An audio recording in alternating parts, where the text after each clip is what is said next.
रहो संभारे राम विचारे, कहता हो जे पुकारे हो। सदगुरु कबीर ऐसे महापुरुष हैं जो हम लोगों को पुकार के जगाते हैं। जैसे कोई सोया हो उसे आकर के जगाए, झकझोरे, हिलाए और जरूरत पड़ने पर चाटा भी लगाए। ऐसे साहब हैं। जैसे कोई छोटा बच्चा स्कूल का वक्त हो रहा है और बिस्तर छोड़ने का नाम नहीं ले रहा है, तो उसकी माँ या उसकी पिताजी उसको बार बार पहले प्रेम से उठाते हैं, उठो उठो समय हो गया। अब वो कुनमुनाता है, अरे अभी और थोड़ा सा, 5 मिनट मम्मी। अब बहुत जब समय नज़दीक आ गया तो फिर जाके हिलाता है, उठ। और कुछ बच्चे जब नहीं उठते उठा के खड़ा कर देते हैं और नहीं है मानते तब चाटा लगा देते हैं। कबीर साहब यही है, झकझोरते हैं, पुकारते हैं। पुकारना का मतलब कोई रास्ता किसी से कोई भटक गया हो या किसी को कुछ बताना हो और दूर हो तो पुकारना होता है, कहना होता है। ऐसे ही ऐसा कुछ लगता है जैसे हम लोग कल्याण से बहुत दूर चले गए हैं, साधना से बहुत दूर चले गए और जीवन से भटके हुए हैं। इसलिए तो पुकार रहे हैं। टेर लगाना, पुकारना, कहना, ये सद्गुरु संतों की विधा कि आम जनता को वो सदैव पुकारते रहे। और कबीर साहब जी तो अद्वितीय पुरुष थे ही, कहे इन सब बातों को। क्या कह रहे हैं? बातें तो वैसी दो हैं, यहाँ है तो एक ही। क्या कहते हैं? रहो संभारे, और दूसरी बात कहते हैं राम विचारे। इन दो बातों को वो पुकार कर कहते हैं। अपने आप को संभाल करके रखना और राम का भजन करना, राम का विचार करना, ये कोई अलग अलग नहीं है। राम का भजन सचमुच वही करता है जो अपने आप को संभालता है। क्या कबीर साहब जी ने ये कहा है कि केवल राम राम राम राम रटो? पंक्ति तो आई तो है उसमें कि राम नाम भजो, राम नाम भजो, चेत देखो मन माही हो। लेकिन वो उनका प्रतिपाद्य विषय नहीं है। गुरुदेव जी कहते थे कि कोई भी विचारक अपने प्रतिपाद्य विषय का कभी खंडन नहीं करते। उन्होंने ये भी कहा, राम के कहे जगत गति पावे, खाण कहे मुख मीठा। तो राम के कहने से लोगों का कल्याण हो जाए तो केवल शकर कहने से मुंह मीठा हो जाना चाहिए। अब ये विषय अलग है, मैं इसको विस्तार नहीं दूंगा। यहाँ जो मैं कहना चाहता हूँ वो यह है, साहब ये कहते हैं राम का कोई भजन करता है, राम का सुमिरन करता है, राम नाम का जप करता है, तो इसका मतलब यह नहीं है कि केवल वह उतने मात्र से वो आध्यात्मिक कमाई कर रहा है। केवल राम के नाम लेने से कोई साधना में उतर गया हो और केवल राम के नाम लेना ही भजन है, साहब ये नहीं मानते।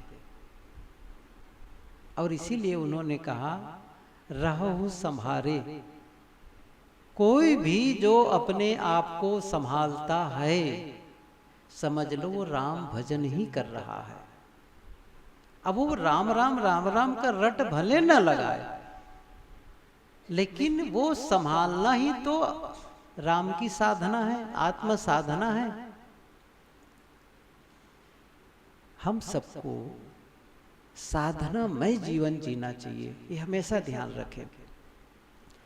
आप किसी भी वर्ग के हों, यहाँ पर कोई ऐसा नहीं है कि कोई धनी गरीब, कम पढ़ा लिखा, ज़्यादा पढ़ा लिखा, ऊंचे पद वाला, छोटे पद वाला, या पद रहित कोई हो, किसान हो, व्यापारी, कोई डजंट मैटर, इसका कोई महत्व नहीं है। बस आप इंसान हैं, ये पर्याप्त है।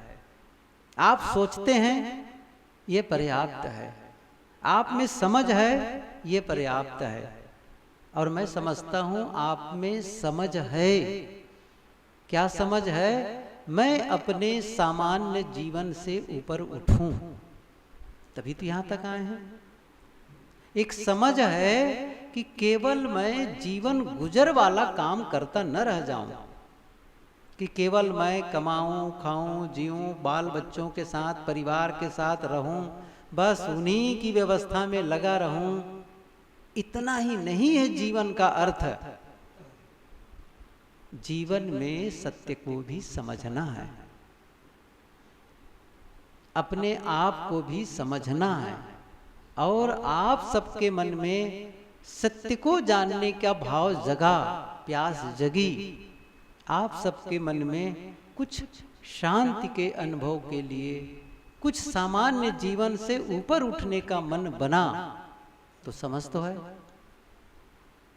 मैं ये कह रहा था कि अपने आप को संभालना ही राम भजन है। अपने आप को कोई संभाल ले, इससे बड़ा राम भजन क्या हो सकता है? अच्छा, अपने आप को संभालने का क्या अर्थ है? देखिए, जीवन के जितने एरियाज हैं, जितने क्षेत्र हैं, जितने जहां से हमारा जीवन स्पर्श करता है, उन सब पर ध्यान केंद्रित करना, उस सबको संभालना होगा। कोई ये कहे कि बस मैं तो बहुत ध्यान चिंतन करता हूँ, बहुत स्वाध्याय करता हूँ, एकांत निवास करता हूँ, जंगलों पर चला जाता हूँ, 24-24 घंटे भोजन न करके मैं केवल साधना में बैठा रहता हूँ। हो सकता है कोई करता हो, लेकिन आप केवल साधना के लिए ही आप पूरी शक्ति लगा रहे हैं। क्या आप अपने स्वास्थ्य का भी ध्यान रख रहे हैं? स्वास्थ्य को भी संभाल रहे हैं? क्या अपने संबंधों को भी संभाल रहे हैं? आखिर में लोगों के बीच रहना है। मैंने कहा ना, सबको साधक होना है, सबको होना है, होना ही चाहिए। मतलब जीवन को जब तक साधना में नहीं बनाएंगे तो जीवन की सार्थकता नहीं होगी, जीवन का अर्थ ही नहीं मालूम होगा। हम चाहते तो हैं एक अच्छा परिणाम जीवन में, हम चाहते तो हैं कि जो हम महसूस कर रहे हैं उससे और बेहतर महसूस करें, लेकिन अपने क्रियाकलापों में बदलाव नहीं करना चाहते हैं।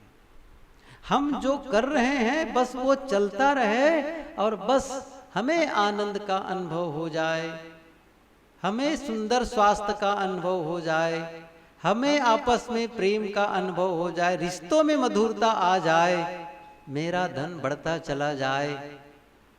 आप जो लगातार कर रहे हैं, वर्षों से कर रहे हैं, आज भी करेंगे उसको, तो परिणाम क्या आएगा? वही जो अब तक आया है। आज तक जो हम करते आए हैं, यदि उसे आज भी कर रहे हैं तो परिणाम वही आएगा जो अब तक आया है। सरल ढंग से सबको अनुभव होगा। आप अपने खेत में धान बोते हैं, कितने साल से? वर्षों से बो रहे हैं, बाप दादा बोते रहे हैं। अब आप उसमें बदलाव नहीं करेंगे तो अचानक गेहूं नहीं पैदा हो जाएगा, मक्का पैदा नहीं हो जाएगा, गन्ना पैदा नहीं हो जाएगा, क्योंकि आप फिर से धान बोए चले जा रहे हैं, फिर से धान की कमाई कर रहे हैं। तो आप चाहेंगे कि कैसे परिणाम बदल जाएगा? ऐसे ही है ये। हम यदि ये चाहते हैं, क्योंकि अभी क्या हो रहा है, दुख का भी अनुभव होता है, आपस में लड़ाई झगड़ा का भी अनुभव हो रहा है। ऐसा नहीं कि हर बार हम दुखी रहते हैं। तीज त्योहार आता है, अच्छा माहौल बन जाता है, घर में शादी हो गई या घर का उद्घाटन या बच्चा पैदा हो गया या दीपावली आ गई, होली का समय आ गया, घर में बच्चे जो बाहर थे वो घर में आ गए, तो खुशी हो जाती है। लेकिन थोड़ी देर में खुशी छिन भी जाती है। ये जो ऊंच नीच उतार चढ़ाव है, द्वंद है। और सही कहो ना, वो जो सुख जो आया ऐसा लगता है, ऐसा कुछ है नहीं है, वो एक थोड़ा सा भूल सा गया वो बस। बाकी तो दुख के घेरे में हर समय रहते हैं हम किसी न किसी रूप में, क्योंकि वो भीतर तो अंतस में वो बना ही रह जाता है और फिर समय बीता और उभर के आ जाता है। लेकिन मन क्या कहता है? एक ऐसा मन जिसमें क्लेश न हो। गुरुदेव जी की पंक्ति है, क्लेश रहित मन वाला बनो। ऐसा मन जिसमें कोई क्लेश न हो। अर्थात जब हम अकेले में बैठे, ये इस चीज के लिए मन में एक भाव जगना चाहिए। पहला काम तो यही है। क्या जगना चाहिए? कि मैं ऐसे जीवन का अनुभव करूं कि मैं जब अकेले में बैठा रहूं, कोई साथ न हो, तब जब मैं आंखें बंद करूं तो शांत हो जाऊं, बस कोई द्वंद न सताए। और सबसे अच्छा किसी की याद ना आए। अच्छा मान लो किसी की याद आती भी है तो उनके प्रति प्रेम और मैत्री का भाव जगे, करुणा का भाव जगे। ऐसा न हो कि किसी की याद आई और मन में नफरत, घृणा, द्वेष, क्रोध, ईर्ष्या, फिर शांत नहीं रह सकते हैं, प्रसन्न नहीं रह सकते हैं। जो मन की दशा होगी वही तो जीवन की दशा होगी, और कोई अलग है क्या वो? जो हम लगातार महसूस करते चले जाएंगे, जिन चीजों को हम बार बार सोचते चले जाएंगे, बार बार सोचते चले जाएंगे, वो हमारा जीवन का हिस्सा होता चला जाएगा, जीवन में वह घटता चला जाएगा। तो आप अकेले में बैठ करके क्या सोच रहे हैं? तो केवल सोच नहीं रहे, आप और हम अपने जीवन को निर्मित कर रहे हैं। लगातार जिन बातों को बोले चले जा रहे हैं, इससे हम अपने को निर्मित करते चले जा रहे हैं। जो लगातार हम करते चले जा रहे हैं, उससे हम खुद को बनाए चले जा रहे हैं। थोड़े में कहें तो हमारा कृत्य हमें निर्मित करता है। और यदि हम सही नहीं बन पा रहे हैं, अच्छा सही नहीं बन पा रहे हैं, इसको कैसे जानते हैं? बड़ा सरल है ये। मैंने कहा ना, सुबह से शाम तक आप महसूस कैसा करते हैं? जब आप बिस्तर पर जाते हैं अकेले तो क्या लगता है? फीलिंग क्या भीतर महसूस क्या होता है? आज का दिन बहुत अच्छा बीता, मैं खुश हूं। और जिन लोगों से मिला, परिवार के लोग हैं, रिश्ते वाले हैं, मित्र हैं, ग्राहक हैं, जो भी, सबसे मिला और सबके साथ अच्छा व्यवहार रहा। सबसे मैं सबसे खुश हूं। सबके प्रति धन्यवाद का भाव जगता है, कृतज्ञता का भाव जगता है, शिकायत का नहीं जगता है।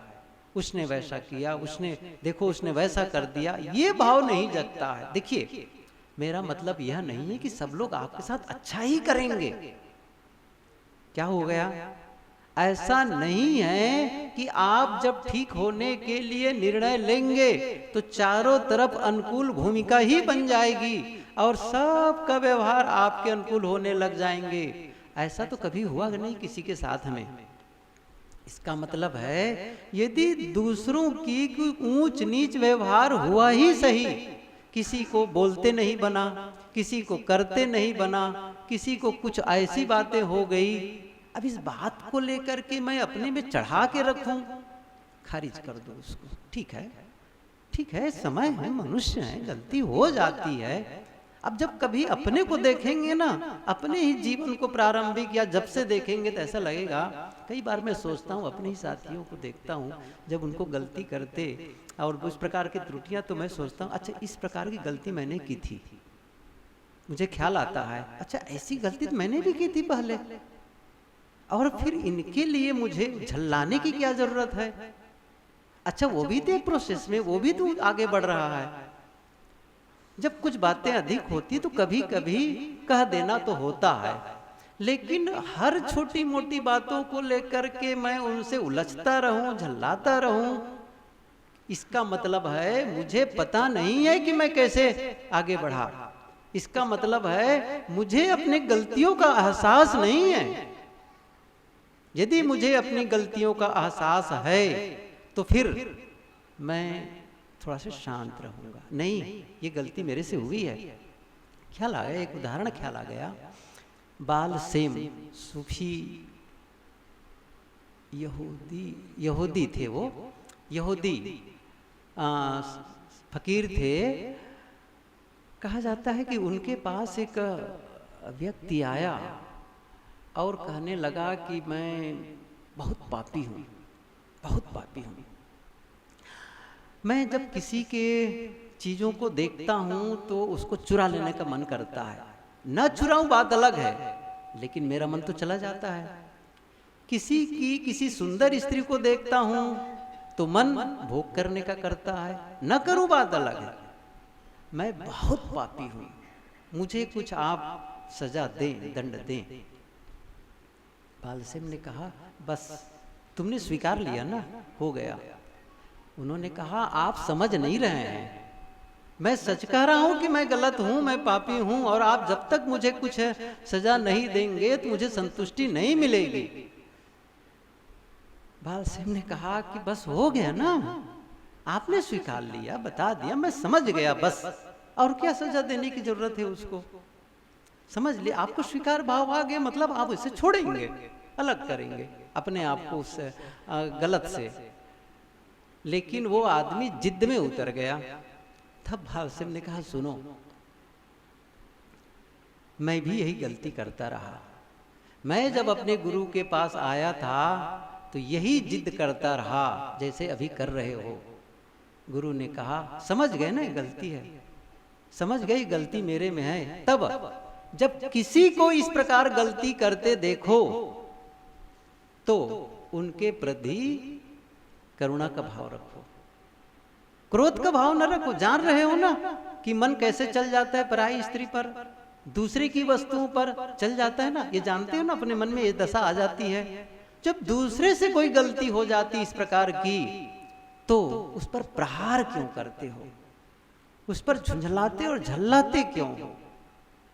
बात तो यहाँ पर ये उठी थी। मैं एक दूसरी बात कहना चाहता था कि जब ये पता चले कि मैं गलती कर लेता हूं या कर लेता था, बहुत दिनों के बाद धीरे धीरे सुधार कर पाया है। और ऐसे जरूरी नहीं कि पूरी सुधारी गया है। साहब ने एक बात कही है, काला सर्प शरीर में खाइन सब जग झारी। हम सबके भीतर में काला सांप है, विषधर। काला सांप का मतलब है विषधर के लिए वो संकेत करते हैं, विषैले, हम सभी विषैले तो हैं। और गुरुदेव जी के विचारों को सुनते हुए, प्रवचन को सुनते हुए शायद सब लोगों ने ये सुना होगा, मुझे ऐसा लगता है। गुरुदेव जी ये सूत्र कहा करते थे, अपने जहर को मारो और दूसरे के उबले हुए जहर को सहो। इसका मतलब हम सब जहरीले हैं, सीधी सी बात है, हम सभी जहरीले। तब ये बात कहते थे गुरुदेव जी। और सद्गुरु विशाल देव के बारे में कभी कभी गुरुदेव जी संस्मरण सुनाया करते थे। तो एक संस्मरण ये भी बताते थे कि सद्गुरु विशाल देव के लिए एकांत कुटिया बनती थी और संत लोग भी, भक्त ही नहीं, संत लोग भी समय समय से ही मिलते थे। ऐसा नहीं कि वहां पर कोई जमघट लगा रहता, बंदगी होती सामूहिक तब चले जाते, बस। कोई बहुत लंबी वार्ता उनके पास नहीं होती थी, न भक्तों की न संतों की। उसके बावजूद सुबह उठ करके वो दूर सारे समाज से जा करके अकेले बैठते थे, एकांत सेवन करते थे। जा रहे थे सुबह के वक्त, किसी भक्त ने, परिचित रहे होंगे तभी ऐसा कह सकते हैं कि साहब आपका तो वैसे ही अलग थलग रहता है, साधु समाज के बीच में रहते हैं और फिर अलग क्यों चले जाते हैं। गुरुदेव जी बता, सद्गुरु विशाल देव कहते थे कि देखो, सांप दो प्रकार के होते हैं, एक जहरीला और एक जिसमें जहर नहीं कहते 3% साफ ही जहरीला होता है, बल्कि 97% में तो या तो कम या तो जहर होता ही नहीं। तो जहरीले को देखकर तो भय लगता है, लेकिन जिसमें जहर नहीं होता ना उस सांप को भी देख के डर लगता है। तो ऐसे लोगों को बचने के लिए थोड़ा अलग चला जाता हूँ। अब शायद उनको समझाने के लिए उदाहरण दिया हो, लेकिन कुछ तो संकेत है, संकेत है जो सबसे अलग होना और शांत होने की बात। मैं कह रहा था हम सब जहरीले हैं। साहब क्या कहते थे, अपने जहर को मारो और दूसरों के उबले हुए जहर को दूसरे से बोलते नहीं बना, करते नहीं बना, कहते कुछ भी ऐसा बना, कुछ भी ऐसी त्रुटि हो गई उससे जो हमें पसंद नहीं है, तो क्या करना है, हमें आक्रामक होना है, प्रहार करना है। मैं कह रहा हूं संभालो। साहब कितनी अच्छी बात कहते हैं, रहो संभारे राम विचारे। और जो संभाला वो साधक। आप क्या मानते हैं, हम लोग सफेद कपड़ा पहन लिए इसलिए साधक हो गए? अच्छा, कोई कंठी पहन लिया इतने मात्र से कोई भगत हो गया? मैं उसकी आलोचना नहीं कर रहा हूं। साधक वह है जिसकी, किसी ने कहा कि जिसकी अभी भी कामना संसार के प्रति है, अभी भी लगता है कि इसमें सुख है बाहर। क्या लग रहा है? अभी विषयों में सुख मिलने की आशा लगी हुई है। बस वो संसारी है, वो संसारी है। और जिसे लगता है कि नहीं बाहर सुख नहीं है, स्व में ही सुख है, लौटने में ही सुख है। एक है पर आश्रय और दूसरा है स्व आश्रय। पर आश्रय जो पर है उसमें आश्रय मार रहे हो, उसमें आप ढूंढ रहे हो सुख मिलेगा, आनंद मिलेगा। इन भोगों को, उनको देखूं, उनको सुनूं, ये खाऊं, ये पीऊं, ये इकट्ठा कर लूं। ये जितना बाहर से आप संग्रह करना चाहते हैं, भोगों को भोगना चाहते हैं, ये जब तक मन में बना है, इसका मतलब आप संसारी हैं, इसका मतलब। और जैसे ही उससे आप स्व की ओर लौटे, स्वयं की ओर नहीं, बाहर नहीं, स्वयं की यात्रा, स्वयं में ही है वो सुख, असली आनंद का अनुभव तो वही है। ये भाव जगे, ये अंदर चित्त की दशा हो, समझ लो वो सन्यासी है। खैर, तो मैं कह रहा था, रहो संभारे राम विचारे, कहता हो जो पुकारे हो। सदगुरु क्या कहते हैं, अपने आप को संभाल करके रखो। और मैं एक एक चीज बता रहा था, इसीलिए कहा जो भी जीवन, आपका जीवन जिससे भी स्पर्श करे, सब जगह संभालना है। तो शुरुआत मैंने क्या की थी, स्वास्थ्य को संभालो, सही है ना? स्वास्थ्य को संभालो, संबंधों को संभालो, अपने धन को भी संभालो। किसको संभालो? धन को भी संभालो और अपने मन को भी संभालो, सबको। और इंद्रियों को संभालो मतलब वही है। अब उसको अलग अलग करूं, अपने शब्दों को संभालो, अपने विचारों को संभालो, अपनी आंखों को संभालो, अपने कामनों को संभालो। देखिए ये सब व्याख्या है, ये व्याख्या है। लेकिन सबका मतलब क्या है? यदि इसको बहुत थोड़े में कहें, तो साहब ने तो उसको थोड़े में कह दिया है। यद्यपि बहुत थोड़े में सूत्र रूप में कहने में हमारी समझ बात नहीं आती, इसलिए व्याख्या की जरूरत पड़ती है। क्या संभालना? एक चीज संभाल लो, सब संभल जाएगा। एक को संभाल लो, सब संभल जाएगा। वो पंक्ति याद है सबको, एक साधे सब साधिया, सब साधे एक जाए, जैसे सींचे मूल को फूले फले अघाए। एक साध लो बस। किसको? मन को। हम में से बहुत कम लोग हैं जो अपने मन को साधने के लिए समय निकालते हैं।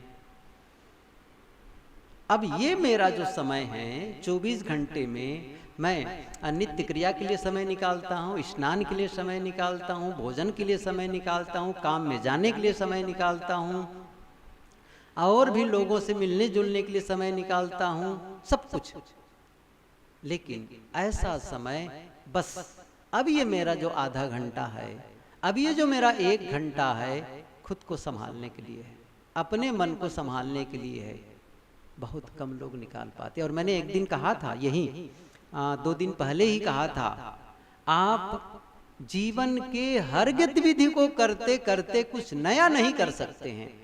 और मैंने उदाहरण क्या दिया था, मान लो कोई नई भाषा सीखना चाहे, मान लो कोई वाद्य यंत्र बजाना चाहे, कोई इंस्ट्रूमेंट, कोई चाहे हारमोनियम हो, चाहे तबला हो, चाहे वीणा हो, चाहे वायलिन हो, कुछ बजाना सीखना चाहता है, कुछ गाने को सीखना चाहता है, कुछ नृत्य करना चाहता है, कुछ खेलना चाहता है, और क्या कहता है, मैं अपने सारे काम ईमानदारी पूर्वक करता हूँ, सुबह उठता हूँ और नित्य क्रिया से निवृत्त होता हूँ, अपनी कमाई में भी ईमानदारी, लोगों के साथ सुंदर व्यवहार, मैं छल कपट नहीं करता, न मैं चोरी करता हूँ, न हिंसा करता हूँ, मैं विचार करता हूँ, किसी को गाली गुप्ता नहीं देता, सब कुछ मैं ईमानदारी से और समय से करता हूँ। उनकी बात सही है, लेकिन क्या इस प्रकार ईमानदारी पूर्वक जीवन जीने मात्र से वह संगीत सीख जाएगा? क्या इस प्रकार के ईमानदारी से पूर्वक जीवन जीने मात्र से के नई भाषा सीख जाएगा वो? हम लोग क्या कह रहे हैं, मैं तो सब ईमानदारी पूर्वक काम कर रहा हूं, मैं मान गया ईमानदारी पूर्वक करते हैं, लेकिन इससे आपका मन सध नहीं जाएगा।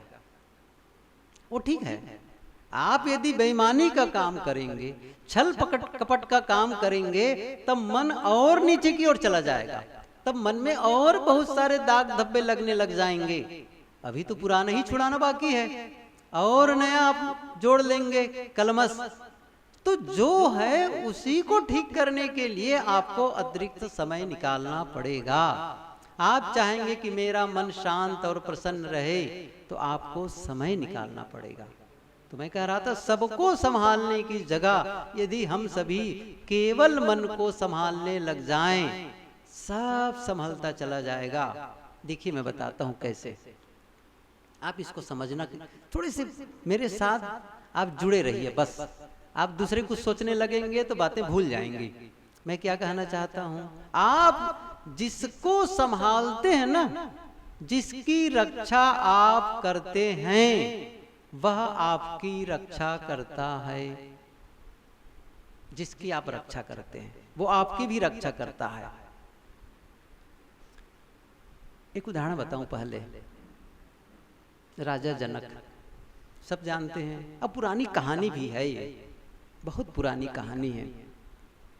एक सन्यासी उनके राज्य में आया, राजा जनक से कहा कि राजन, आप के विषय में बड़ी प्रसिद्धि है कि आप इस सारे ऐश्वर्यों के बावजूद, ये सारे भोगों के बीच रहकर आप विदेही हैं, आप सबसे निर्लिप्त हैं, आपका मन शांत रहता है। ये बात मुझे इस पर मेरा विश्वास नहीं हो पा रहा है, क्योंकि मैं जानता हूं, मैं एकांत साधना करके देखा, जंगलों में जाकर के देखा, पर्वतों में जाकर के देखा, लेकिन मन तो ऐसा होता नहीं है। और फिर इस प्रकार से चारों तरफ भोगों का विस्तार है, ऐसी दशा में आप कैसे शांत और विदेही हो सकते हैं? सबसे निर्लिप्त कैसे हो, अलग कैसे हो सकते हैं? सन्यासी ने 2 सिपाहियों को बुलाया और कहा कि इसे गिरफ्तार कर लो, बस इसे गिरफ्तार कर लो। तो घबरा गया सन्यासी, मैं तो कुछ सुनने के लिए आया था, जानने के लिए आया था, और ये तो गिरफ्तार करने की बात कर रहे हैं और ये जेल में डालने की बात कह रहे हैं। उन्होंने कहा, राजन आप ये क्या कर रहे हैं, क्या बात है? उन्होंने कहा, सुनो, चलो मैं एक बात करूं आपसे। रात्रि में एक वेश्या का नाच होने वाला है यहाँ, और मेरे जानते इससे सुंदर वेश्या आज तक किसी ने, कोई है नहीं है यहाँ इस राज्य में, सबसे सुंदर है, उसी की नाच है आज। और लोग आएंगे और वो सभा मंडप है, लोग चारों तरफ उनको देखने के लिए बैठे रहेंगे, और उस पूरी सभा के चारों तरफ जो पथ बना है परिक्रमा का, क्या करना है? एक हाथ में तेल से भरा कटोरा एक ऐसा कटोरा जिसमें तेल भरा हो और जिससे एक बूंद और ज्यादा नहीं डाला जा सकता है, इतना लबालब भरा, और उस कटोरे को हाथ में लेकर के उसका 7 चक्कर लगाना है, और कहीं एक बूंद तेल गिरी तो ये 2 सिपाही पीछे में तलवार लेकर, नंगी तलवार लेकर चलते रहेंगे, और जैसे ही तेल की एक बूंद गिरी कि सर से धड़ अलग कर दिया जाएगा। सन्यासी ने सोचा ये राजा हैं कि कुछ और है। मैं इनको सोचा था कि ये तो बड़े दयालु होंगे, राजा और जनक ऐसी प्रसिद्धि है।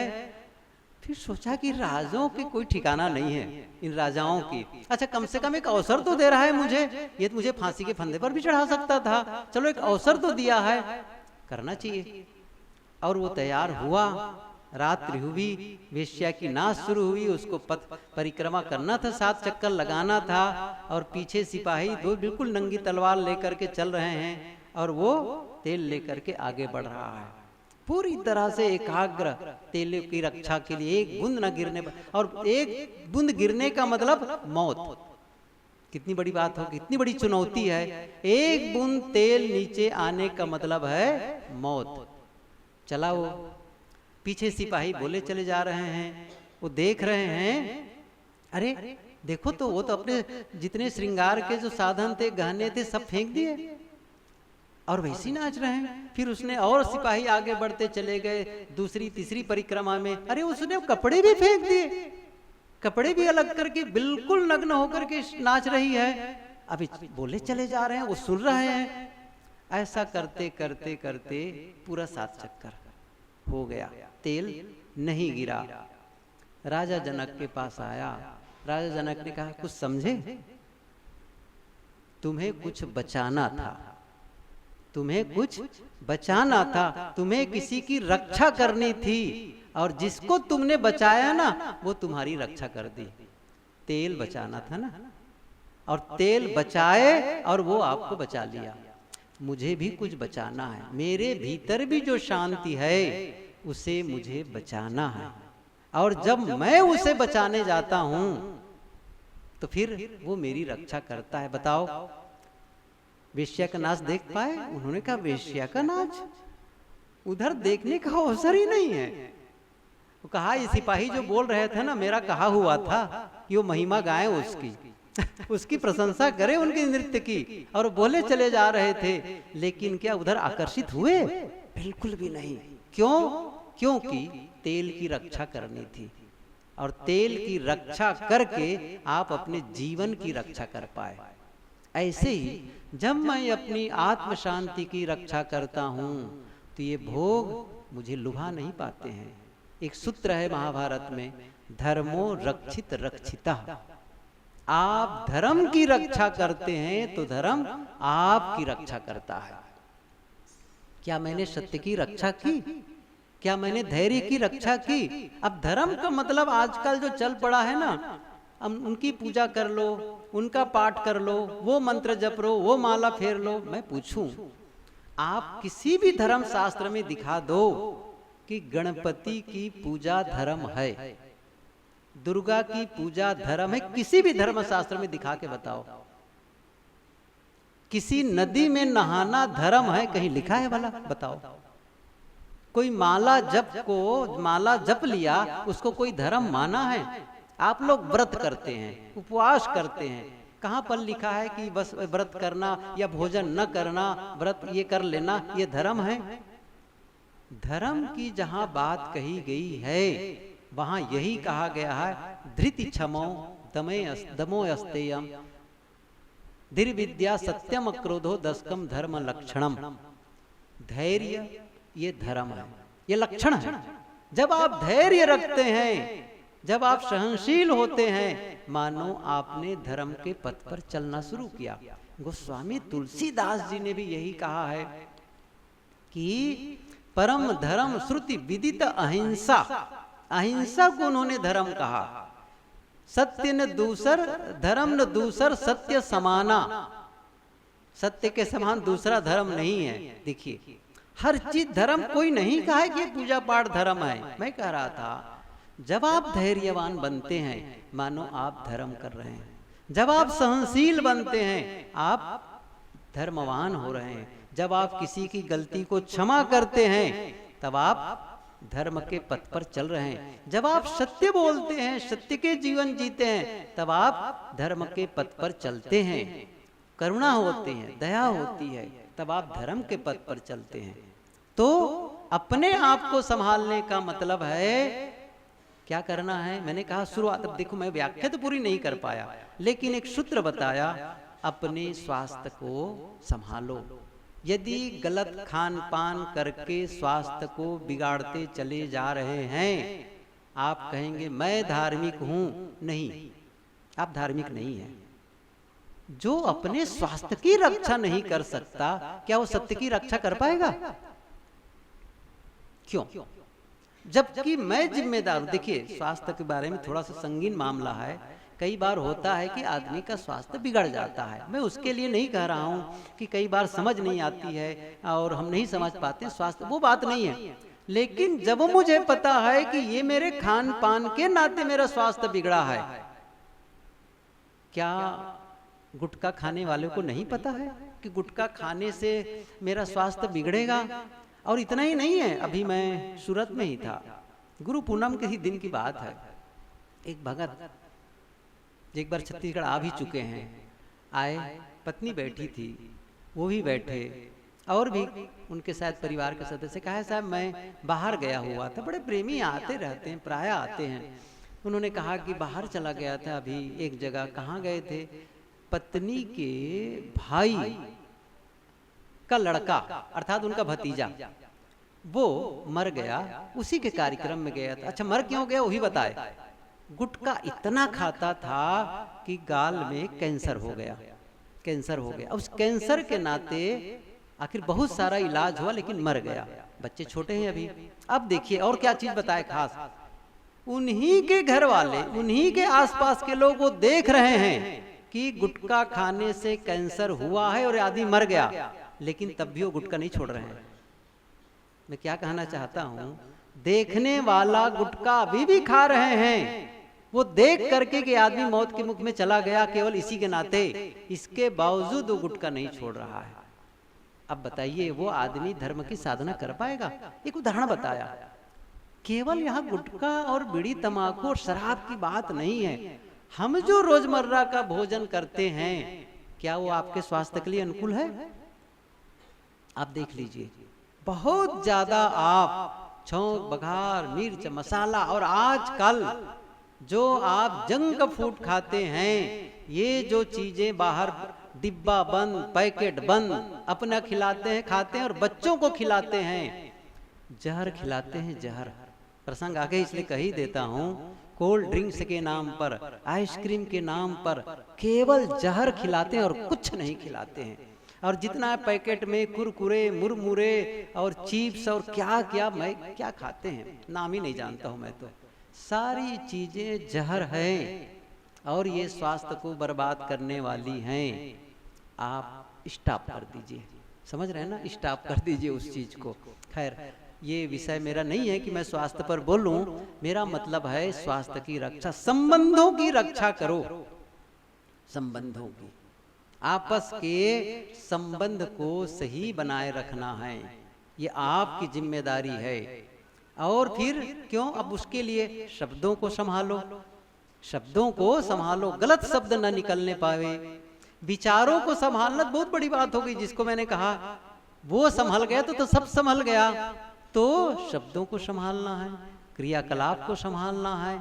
जब हम जीवन के हर क्षेत्र को संभालने लगते हैं तो देखो जीवन बदलने लग जाता है।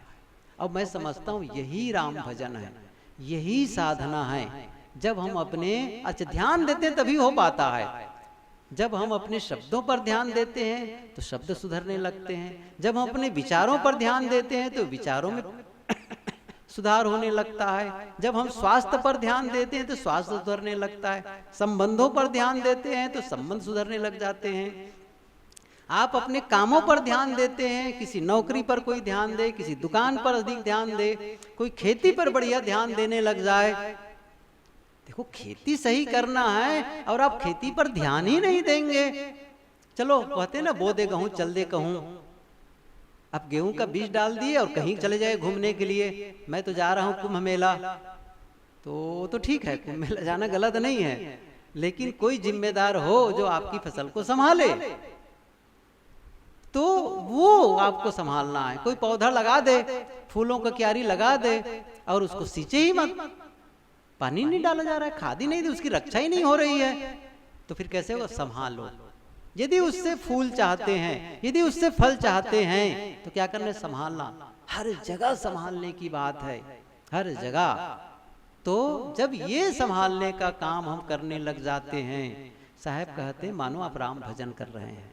राम भजन, ये राम की साधना है, ये आत्म साधना है। जब आदमी अपने विचारों पर को संभालने लग गया, मानो सब संभालने लग गया, और खान पान को संभाला, शब्दों को संभाला, हर चीज को, आंखों से देखने की जो का ढंग है, क्या संभाल रहे हो अपने आंखों को? कुछ भी तो देखे चले जा रहे हैं, कुछ भी बड़ा मन आकर्षित है, उसे देखूं, वो सुंदर है, ये है, वो है, क्यों? क्या हो गया उसमें देख करके? गुरुदेव जी बहुत अच्छी बात सदगुरु विशाल देव की पंक्ति को प्रायः कहा करते थे। प्रायः स्थिति लक्षण जान जनाए देखे सुने सब मित्रन दिलहाल, हाँ नीलाभ इसमें कहा जो तेही हेत बेहाल। ये शुरू की दो पंक्ति, जान जनाए देखे सुने सब मित्रन दिलहाल। क्या मन में होता है? अंदर खलबली क्या होती है? मैं अमुक जगह जाऊं या उन्हें बुलाऊं, क्योंकि जो मैं चाहता हूं, जो जिससे मेरा प्रेम है, जिससे मेरा लगाव है, क्या चाहता हूं? उनसे मिलूं और क्या करूं? अपने दिल की बात जनाऊं और उनके दिल की बात को जानूं, उनको देखूं, वो मुझे देखे। क्या कह रहे हैं? फिर से पंक्ति, मूल पंक्ति, जान जनाए, भीतर की बात जानना और जनाना, देखे सुने सब मित्रन दिल हाल। सदगुरु क्या कहते हैं? अच्छा न जानो, न जानो मित्र के हाल, दिल के हाल को न देखो, कौन सा नुकसान हो जाएगा? अच्छा जान भी लिए तो कौन सा फायदा हो गया? जो तेही हेत बेहाल, जिसके लिए बेहाल बने हुए हो, बहुत रूप, सुंदर सुंदर रूप देखे, क्या पा गए? बहुत सुस्वाद भोजन जीवन में कर पाए, क्या इकट्ठा कर लिए? बहुत सारी चीजें इकट्ठी कर ली, कौन सी शांति का फूल खिल गया? कितना परिवार आपका, कितने बाल बच्चे हो गए, बच्चे के बच्चे हो गए, क्या गहरी शांति मिलती चली गई? आप अपनी उपलब्धि को देखें, जिससे हम अपनी उपलब्धि मार रहे हैं, जिसे हम अपना ऐश्वर्य मार रहे हैं, क्या वो सब मुझे शांति का अनुभव कराते हैं? दौड़ रहा हूं, ये मिले वो मिले, वहां जाऊं वहां जाऊं। किसी ने कहा दौड़े चले जा रहे हैं, दौड़े चले जा रहे हैं, भाग भाग। साहब कहती इस दौड़ते भरे जीवन में कभी कभी ठहर के पूछो अपने आप से, इस दौड़ते दौड़ते जीवन में मैंने क्या पाया? मन का ठहराव या मन का भटकाव? क्या पाया? क्या लगेगा? केवल मन भटका और कुछ नहीं। मन का ठहराव आना चाहिए। कब होगा? जब साधना करेंगे। साहब क्या कहते हैं? रहो संभारे, संभालो। जो दौड़ रहे हैं ना, और साहब कहते संभालो, संभालो अपने आप को। बहुत है, जितना आपके पास है, भोजन की कमी नहीं है, कपड़े की कमी नहीं है, रहने की जगह की कमी नहीं है, और अभी शरीर में वो शक्ति है कि मैं रोज रोज कुछ इतना कर सकता हूँ कि मैं अपने जीवन गुजर, अपने परिवार की गुजर के लिए व्यवस्था कर सकता हूँ। और क्या चाहिए फिर? और क्या चाहिए? अब शांति की साधना। लेकिन यह साधना बहुत कम लोग कर पाते हैं। अभी भी वो सारी चीज इकट्ठे करने में लगे हैं जो आज तक करते आए हैं। मैंने कहा कुछ बदलाव करें। सत्संग सुनने मात्र से कुछ नहीं होगा। हम लोग की कहने की आदत, हम कहते कहते ये मान लेंगे कि मैं तो बहुत बढ़िया बोल लेता हूँ, इससे कुछ भी फर्क नहीं पड़ता। मैंने बहुत देखा इस चीज को। इसीलिए ऋषि ने बहुत बढ़िया बात कही उन्होंने, नाय महात्मा प्रवचने लभ्यो। पहली बात तो हम लोग कान पकड़ते हैं, नाय महात्मा प्रवचने लभ्यो। आत्म लाभ नहीं होगा केवल प्रवचन करने से। और क्या कहते हैं, न मेध्या न बहुना श्रुतेन, कोई मेधा संपन्न हो जाए या बहुत सुन ले तो भी आत्मा लाभ नहीं होगा। कलमस दूर करो, तेषाम अशो विरजो ब्रह्मलोको। विरज ब्रह्मलोक किसको मिलता है? जो अपने कलमस को धोता है।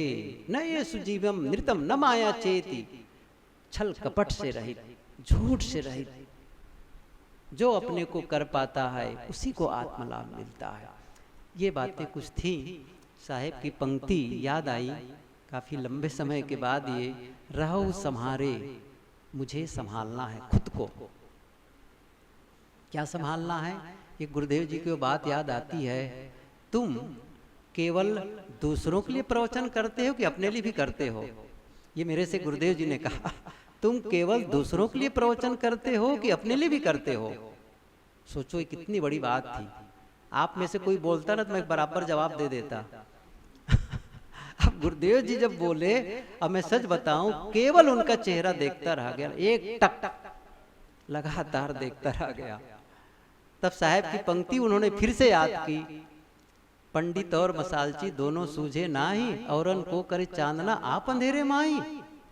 आपको नहीं लगता है थप्पड़ से मार रहे थे मुझे?